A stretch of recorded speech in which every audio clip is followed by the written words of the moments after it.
ಉನ್ನತ ಮಟ್ಟದ ತನಿಖಾ ಸಮಿತಿ ರಚನೆಯನ್ನ ಮಾಡಲಾಗಿದೆ.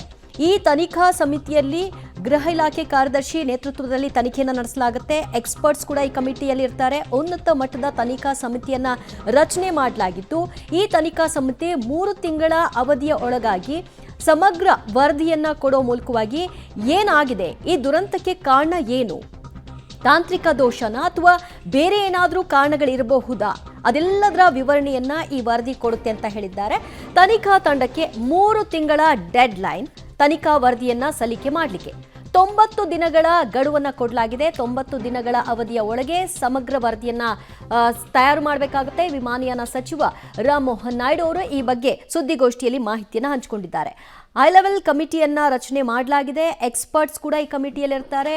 ಹಲವರು ವೈದ್ಯರು ಸೇರಿದಂತೆ ಎಲ್ಲರೂ ಕೂಡ ಈ ಕಮಿಟಿಯಲ್ಲಿ ತಮ್ಮ ತಮ್ಮ ಅಭಿಪ್ರಾಯಗಳನ್ನು ಕೊಡ್ತಾರೆ. ಏನಾಗಿದೆ ಅನ್ನುವಂತಹ ವಿವರಣೆಯನ್ನು ಕೊಡ್ತಾರೆ. ಅದೆಲ್ಲವನ್ನು ಕೂಡ ಸಮಗ್ರವಾಗಿ ಗಮನಿಸಿ ಇದರ ಪೂರ್ಣ ವರದಿಯನ್ನು 3 ತಿಂಗಳ ಒಳಗಾಗಿ ಕೊಡಲಾಗುತ್ತೆ ಅಂತ ತಿಳಿಸಿದ್ದಾರೆ.